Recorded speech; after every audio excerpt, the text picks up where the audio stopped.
Hi friends, good morning. ఈరోజు మనం SA and PC యొక్క సిలబస్ అఫీషియల్గా మనకు నోటిఫికేషన్ ఏమి ఇచ్చిందో అది దాని గురించి చూద్దాం. ఓకేనా? అయితే మనకు ఎస్ఏ అండ్ పీసీలో మనకి ఏమి ఇచ్చిందంటే ఫస్ట్ వాటి English.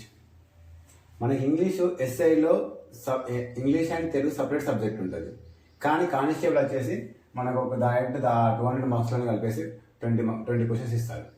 Okay, next arithmetic reasoning, general science, history, Geography, polity and ఎకానమీలో మనకు కేవలం కొన్ని టాపిక్స్ మాత్రమే మెన్షన్ చేసిండు. ఆ టాపిక్స్ చదవకుండా చాలు. Next current affairs. నెక్స్ట్ ఇంకోటి వచ్చేసి ఇంపార్టెంట్ వచ్చేసి మనకు తెలంగాణ మూమెంట్. అయితే వీటి గురించి మనకు క్లియర్గా మెన్షన్ చేసిండు సిలబస్లో. మనం ఇక్కడ ఏం చేయాలంటే మనం ఇంతకుముందు ప్రీవియస్ పేపర్స్ ఒకసారి మనకు అనాలిసిస్ చేస్తే దాంట్లో దేంట్లోకి ఎక్కువ స్కోరింగ్ వచ్చింది, దేంట్లోకి తక్కువ స్కోరింగ్ వచ్చింది అని చెప్పేసి ఒకసారి చూడవచ్చు. మనం ఇంతకుముందు ఒక వీడియో చూసినాం. ఆ వీడియోలో మనం ఏమేమి చెప్పినామో ఒకసారి చూడండి. దేంట్లోకి ఎక్కువ స్కోర్ వచ్చిందని దాన్ని చూసి ఆ సబ్జెక్టులకు మాత్రమే ఇంపార్టెన్స్ ఇవ్వండి. మనము ఇప్పుడు ఎస్ఏ అండ్ పీసీ సిలబస్ కొంచెం డీటెయిల్ చూద్దాం. మనకి ఎస్ఏలో మనకు మొత్తం 4 పేపర్స్ ఉంటాయి. అందులో ఒకటి ఇంగ్లీషు, ఇంకోటి వచ్చేసి తెలుగు ఆర్ ఉర్దూ. ఇవి రెండు కూడా క్వాలిఫైడ్ పేపర్స్ మాత్రమే. మీకు ఎస్సీ ఎస్టీ అయితేనేమో 30% స్కోర్ రావాలి, బీసీ అయితేనేమో 35% స్కోర్ రావాలి, ఓసీ అయితేనేమో 40% స్కోర్ రావాలి. నెక్స్ట్ పీసీ వచ్చేసి పీసీ ఒకటే పేపర్ ఉంటుంది. సో ఇప్పుడు మనకి ఏంటంటే రిమైనింగ్ ఎస్ఏలో 2 పేపర్స్ ఉంటాయి కదా, అందులో అర్థమెటిక్ రీజనింగ్ అనేది ఒక సపరేట్ పేపర్ ఉంటుంది మనకు. నెక్స్ట్ వచ్చేసి ఈ జిఎస్ ఇవన్నీ కలిపి ఒక పేపర్ ఉంటుంది. సో ఇదొక 200 మార్క్స్, ఇవన్నీ కలిపి ఒక 200 మార్క్స్. ఈ విధంగా మనకి ఎస్ఏ పేపర్ ఉంటుంది. కానిస్టేబుల్ పేపర్ వచ్చేసి ఇవన్నీ కలిపి ఉంటాయి. దాంతో పాటు ఇంగ్లీష్ కూడా మన కానిస్టేబుల్లో 20 మార్క్స్ వస్తాయి. ఇంగ్లీష్ మనకి సపరేట్ క్వాలిఫై పేపర్ కాకుండా కానిస్టేబుల్లో అదే పేపర్లో ఉంటుంది. ఓకేనా? ఇప్పుడు మనం అర్థమెటిక్ రీజనింగ్ గురించి చూద్దాం. ఇప్పుడు అర్థమెటిక్లో హార్డ్లీ వచ్చేసి ఒక 10 to 15 టాపిక్స్, అంటే మనం టాపిక్ని ఇన్బిల్డ్ చేసుకుంటే 30 టాపిక్స్ దాకా వస్తాయి. రీజనింగ్ ఒక 20 టాపిక్స్ వరకు ఉంటాయి. మనకు 20 + 20 మొత్తం ఒక 40 టాపిక్స్. మనం డైలీ ఒక టాపిక్ ప్రాక్టీస్ చేస్తూ ఉండాలి. ఎందుకంటే ఇక్కడ ప్రాక్టీస్ చేయకపోవడం వల్లనే మనకు అర్థమెటిక్ రీజనింగ్లో స్కోర్ రాదు. ప్రాక్టీస్ చేస్తే ఖచ్చితంగా స్కోర్ వస్తుంది. చాలా మంది స్టూడెంట్ ఏం చేస్తారంటే అర్థమెటిక్ ప్రాక్టీస్ చేస్తారు, రీజనింగ్ని నెగ్లెక్ట్ చేస్తారు. ఎగ్జామ్కి అయినాక అర్థమెటిక్లో ఫుల్ స్కోర్ వస్తుంది, రీజనింగ్లో తక్కువ స్కోర్ వస్తుంది. ఎందుకు? చాలా ఈజీ క్వశ్చన్స్ వదిలేసేస్తారు. రీజనింగ్ అనేది చాలా ఈజీ, అర్థమెటిక్ కూడా ఈజీ. కానీ రెండింటికి ఖచ్చితంగా మీరు ప్రాక్టీస్ చేయండి. మాలాగా మిస్టేక్ చేయకండి. నేను కూడా అర్థమెటిక్ ప్రాక్టీస్ చేసిన, రీజనింగ్ ప్రాక్టీస్ చేయలేదు. సో మీరు అలాంటి మిస్టేక్ చేయకండి. ఓకేనా? Next general science. మనకి జనరల్ సైన్స్లో ఫిజిక్స్, కెమిస్ట్రీ, బాటనీ, జువాలజీ అని ఉంటుంది. వీటితో పాటు మనకి ఇక్కడ science and technology.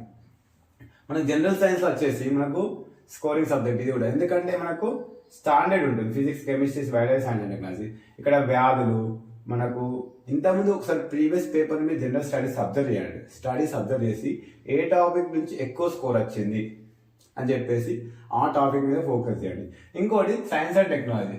Science and technology వచ్చేసి మనకు కరెంట్ అఫైర్స్ రిలేటెడ్గా చాలా క్వశ్చన్స్ వస్తాయి.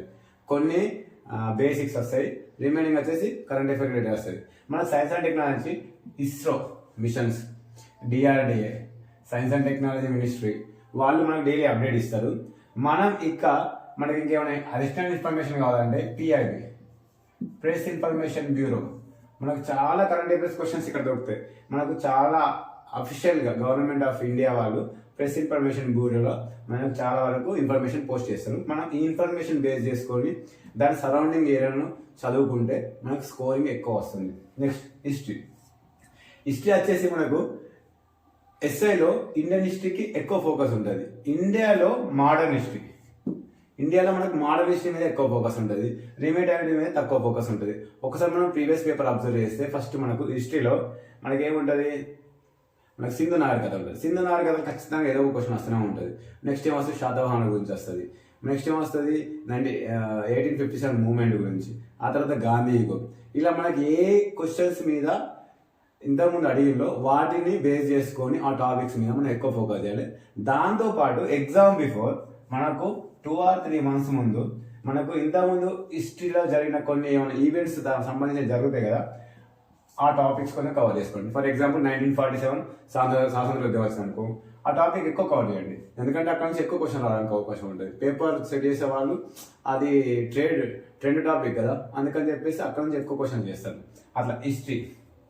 నెక్స్ట్ న్యూస్ పేపర్లో మనకు ఫలానా తెలంగాణలో ఇక్కడ ఇది కనుగొన్నారు, అక్కడ అది కనుగొన్నారు, ఇది శాతవాహనుల కాలానికి సంబంధించింది కావచ్చు అని క్వశ్చన్స్ మార్క్స్ వస్తాయి. అలాంటి టాపిక్స్ మీద ఎక్కువ ఫోకస్ చేయండి. Next geography. ఇక్కడ చాలా మంది స్టూడెంట్స్ ఏం చేస్తారంటే జాగ్రఫీలా చదువుకుంటూనే పోతారు. చదవకండి. జాగ్రఫీ ఎప్పుడైనా మనం రఫ్గా ఒక మ్యాప్ వేసుకోండి. ఇలా మనకు జాగ్రఫీలో ఎంత మ్యాప్ వేసుకొని చదివితే అంత మంచిది. మ్యాప్ అనేది ఫెయిర్గా ఉండాల్సిన అవసరం లేదు. విత్ ఇన్ 2 or 3 secondsలో మ్యాప్ రావాలి. ఫర్ ఎగ్జాంపుల్ మనకు జాగ్రఫీ కల్లా ఫిజికల్ జాగ్రఫీ చూసినాం అనుకో, మనకు హిమాలయాలు ఉన్నాయి, హిమాద్రి, హిమాచల్ ఇట్లా రాసుకోవాలి. నెక్స్ట్ మనకు కొండలు ఉన్నాయి, ఆరావళి, వింధ్య పర్వతాలు ఉన్నాయి, ఇట్లా రాసుకోవాలి. నెక్స్ట్ తెలంగాణలో ఏమున్నాయి, ఇటు తూర్పు కనుమలు, ఇటు వెస్ట్ కనుమలు, ఇక్కడ ఏముంటాయి నీలగిరి ఈటీసీ.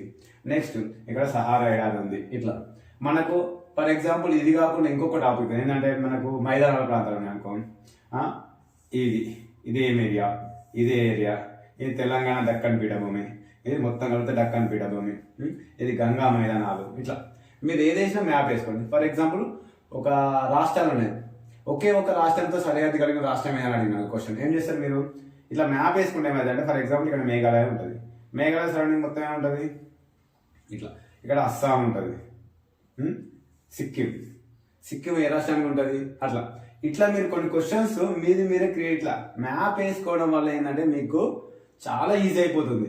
ఇంకొకటి మనకు 23 పోతుంది కదా, అట్లా ఇవి వేసుకోవడం వల్ల ఇది వేసుకుని మనం చదివితే ఏమైందంటే ఇందులో ఏమున్నాయి ఐడియా ఉంటుంది చదివినప్పుడు. దానివల్ల ఎగ్జామినరు ABCD అని ఆప్షన్స్ ఇస్తే ఫర్ ఎగ్జాంపుల్ నువ్వు ఇక్కడ చదివినా నీకు గుర్తుంది, ఒకరోజు టాపిక్ నీకు క్వశ్చన్ ఆన్సర్ గుర్తులేదు, ఇక్కడ అయినా గుర్తుంది, ABC ఆప్షన్ వచ్చేసి పైన ఆ విషయం నీకు తెలుసు, సో నువ్వు D ఆన్సర్ పెట్టచ్చు. సో ఇది కూడా చాలా అడ్వాంటేజ్ ఉంటుంది. ఖచ్చితంగా అట్లాస్ మీరు ప్రిపేర్ చేసుకోండి.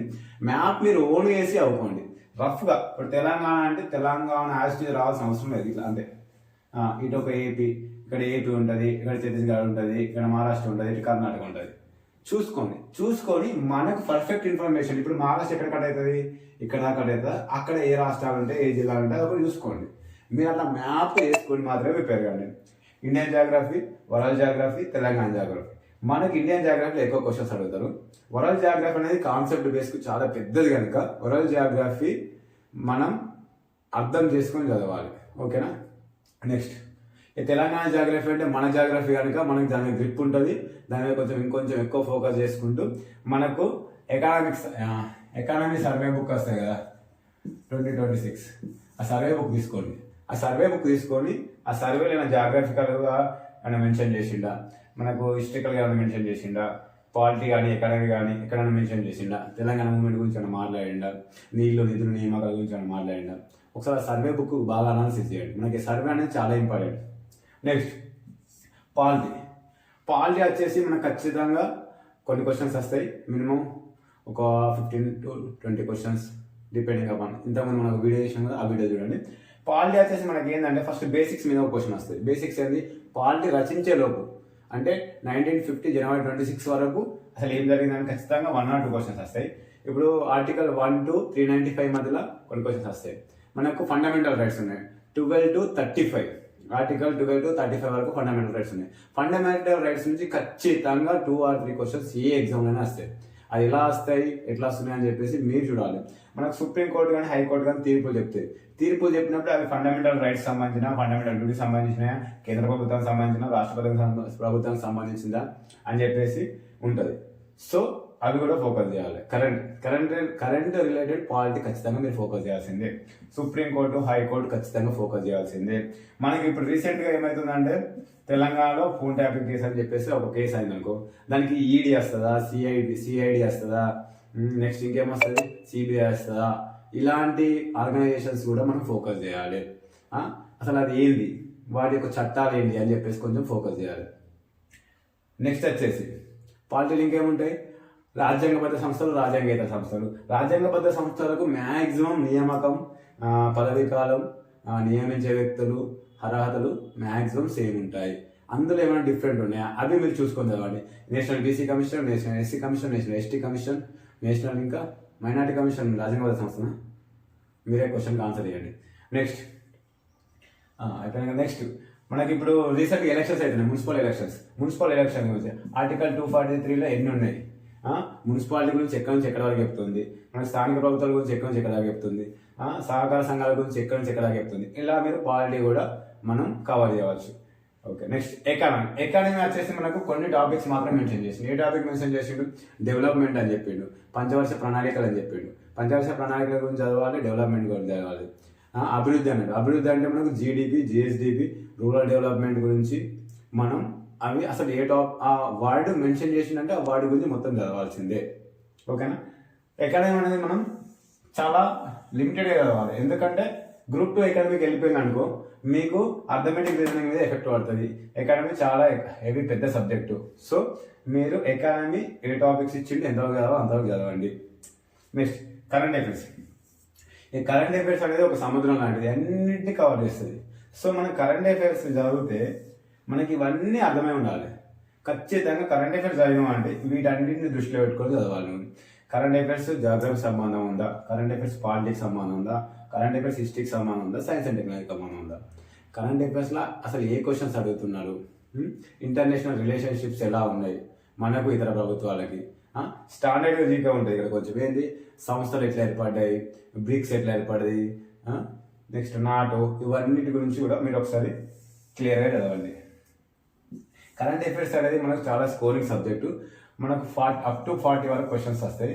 దాంట్లో మనం ఎంత స్కోర్ చేస్తామని ఒకసారి చూడండి. ఓకేనా?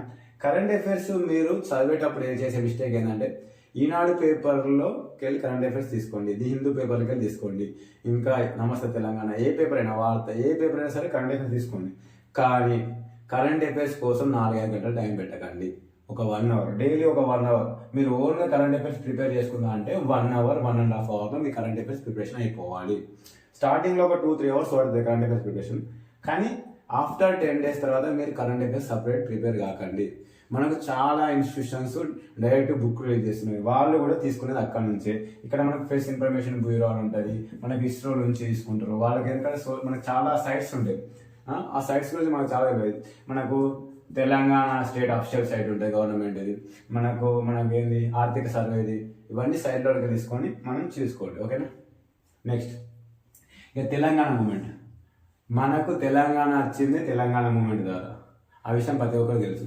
తెలంగాణ మూమెంట్ మనం ఏం చేస్తాం, 3 పార్ట్స్గా డివైడ్ చేసుకుంటాం. ఆ 3 పార్ట్స్లో అసలు ఏంది, తెలంగాణ కల్చర్ ఏంది, అసలు తెలంగాణ ఎట్లా మోసం చేసింది, 1952లో అసలు ఏమైంది, తెలంగాణ ఆంధ్ర ఎందుకు కలిసిపోయింది, అదొకటి. నెక్స్ట్ 1969 మూమెంట్ గురించి మీరు ఖచ్చితంగా చదవాల్సిందే. 1969 తర్వాత 1972 మూమెంట్. 1972 తర్వాత సుప్రీంకోర్టు, హైకోర్టు కొన్ని మనకు తీర్పులు ఇస్తాయి. దేని మీద? ఫ్రీ జోన్ వివాదం మీద, ఇతర వాటి మీద కొన్ని తీర్పులు ఇస్తాయి. నెక్స్ట్ వచ్చేసి మనకు తర్వాత నెక్స్ట్ కొన్ని ఆర్గనైజేషన్స్ ఏర్పడతాయి 1990s, 80s నుంచి 90sలో.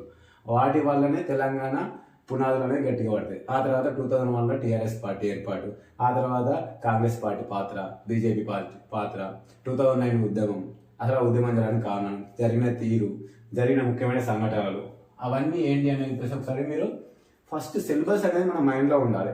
సిలబస్ మన మైండ్లో ఉంటే మనం ఖచ్చితంగా జాబ్ కొడతాం. సిలబస్ ఏ మైండ్లో లేదు, నువ్వు ఏం చేయాలని అర్థం కాదు, ఏం చేస్తావు? ఇప్పుడు తెలంగాణ మూమెంట్ ఉంది, 3 ఇంపార్టెంట్ క్వశ్చన్స్ చెప్పు అన్న, ఇంపార్టెంట్ పాయింట్స్ ఏమేమి చెప్తారు? 1969 మూమెంట్ ఒకటి చెప్పాలి, 2009 మూమెంట్ ఒకటి చెప్పాలి, ఇంకోటి ఏం చెప్తారు మీరు? అది జరిగిన తీరు, లేకపోతే పార్లమెంట్ దాని పాత్ర, ఎట్లా పార్లమెంట్ ఇట్లా బిల్లు పాస్ అయింది, ఆర్టికల్ 3 ప్రకారమైనా ఆర్టికల్ 2 ప్రకారమైనా. మన తెలంగాణ మూమెంట్లో మనకి పార్లమెంట్ గురించి చదివేటప్పుడు దీనికి పాలిటిక్స్ లింక్ చేసి చదవాలి. ఓకేనా? తెలంగాణ మూమెంట్లో ఎకానమీ, తెలంగాణ ఎకానమీ ఉంటుంది కదా, తెలంగాణ ఎకానమీకి ఇక్కడ మనకేంది నీళ్లు, అగ్రికల్చర్, విద్యుత్ కానీ, ఇన్కమ్ కానీ, మన సపరేట్ మిగులు బడ్జెట్ ఉండేది అసలు ఎందుకు ఉంది, తెలంగాణ ప్రాంతీయ కమిటీ కూడా ఏర్పాటు చేసింది అసలు ఎందుకు, ఇవన్నీ మనం లింక్ చేసుకొని చదువుకోవాలి. నెక్స్ట్ ఇంగ్లీష్ వచ్చేసి మనకి ఏంటంటే ఎస్ఐకి సపరేట్ పేపర్ ఉంటుంది, కానిస్టేబుల్కి వచ్చేసి 20 మార్క్స్ వస్తాయి. సో మనకి ఇంగ్లీష్ మీరు డైలీ ఒక 1 అవర్ ప్రాక్టీస్ చేయండి, డైలీ 1 అవర్. ఒకవేళ 1 అవర్ ప్రాక్టీస్ చేయడం ఈజీ పాసిబుల్ కాలేదు సార్, మేము ఆల్రెడీ ఉద్యోగం చేసుకుని చదువుతున్నాం అనుకుంటే డైలీ ఒక 20 minutes మీరు డైలీ ఒక 20 minutes ఇంగ్లీష్ చదవండి. ఓకేనా? ఇది ఈ విధంగా ఫస్ట్ మీరు ఏం చేస్తారంటే సిలబస్ని పర్ఫెక్ట్గా నేర్చుకోండి. ఒక 3-4 days టైం వేస్ట్ అయినా మంచిదే. అర్థమెటిక్ రీజనింగ్లో ఏ టాపిక్స్ ఉన్నాయి, ఏ టాపిక్స్ కొంచెం ఈజీగా అంటే నీకు అర్థమవుతాయి, పర్సంటేజ్ నాకు అర్థమవుతుంది, టైమ్ అండ్ డిస్టెన్స్ నీకు అర్థమవుతుంది. సో ఇట్లా దాంట్లో నేను దేని మీద ఎక్కువ ఫోకస్ పెట్టి ఎలాంటి డిస్టర్బెన్స్ లేనప్పుడు చదవాలి, దేని మీద కొంచెం లైట్గా అంటే అన్నిటి మీద సేమ్ ఫోకస్ పెట్టాలి, దేని మీద కొంచెం తక్కువ చదవాలి అని చెప్పేసి మీరు నేర్చుకోండి. ఇప్పుడు జనరల్ సైన్స్ ఉంది, జనరల్ సైన్స్లో ఫిజిక్స్, కెమిస్ట్రీ, బాటనీ, జువాలజీలో ఇప్పుడు బాటనీ టర్మ్స్ కొన్ని మనకు, జువాలజీ టర్మ్స్ మనకు అర్థం కావు, ఎంతైనా అర్థం కాదు. అప్పుడు ఏం చేస్తావు నువ్వు? Go to the previous papers. Previous పేపర్లో ఎక్కడెక్కడ నుంచి అడిగిండు, సో అవి చదవాలి, వదిలేదు అంతే. ఇప్పుడు మొత్తం 200 మార్క్స్, 200 మార్క్స్లో 200 మార్క్స్ వస్తేనే జాబ్ కాదు కదా. మనకు కావాల్సింది ఎంత? 60 to 70% స్కోరింగ్. ఖచ్చితంగా ఏదో ఒక జాబ్ వస్తుంది. నీకు 70% ఎబో స్కోర్ వస్తే నువ్వు ఖచ్చితంగా జాబ్ వస్తుంది, నువ్వు అనుకున్న జాబ్ వస్తుంది. 70% స్కోర్ ఎంత ఎంత? 140 మార్క్స్. 140 మార్క్స్ అయితే నువ్వు అనుకున్న జాబ్ వస్తుంది. నువ్వు 60 to 70% అంటే 60 అంటే 120 మార్క్స్. నీకు 120 మార్క్స్ వస్తే నీకు ఖచ్చితంగా ఏదో ఒక జాబ్ వస్తుంది. ప్లస్ నువ్వు ఈవెంట్స్ కొడతావు, ఈవెంట్స్ కూడా కొంచెం ఫుల్ మార్క్స్ కొట్టడానికి ట్రై చేయండి. ఈవెంట్స్ మీరు ఏం చేస్తారంటే ఇదంతా చదివేటప్పుడు మీ మైండ్ రిఫ్రెష్ కోసం అయినా సరే ఒకసారి గ్రౌండ్కి వెళ్ళండి. ఇది చదువుతున్నారు కనుక మైండ్ రిఫ్రెష్ అవుతుంది, దానివల్ల ఆటోమేటిక్గా మీకు తెలియకుండా ఫిట్నెస్ పెరుగుతుంది. సో ఇది గుర్తుంచుకోండి. మనకు నెక్స్ట్ వీడియోలో మీకు ఏమైనా డౌట్స్ ఉంటే ఈరోజు ఈవినింగ్ 8 o'clockకి మనం లైవ్లోకి వస్తాం. సో మీ డౌట్స్ అన్ని అక్కడ అడగండి. Thank you.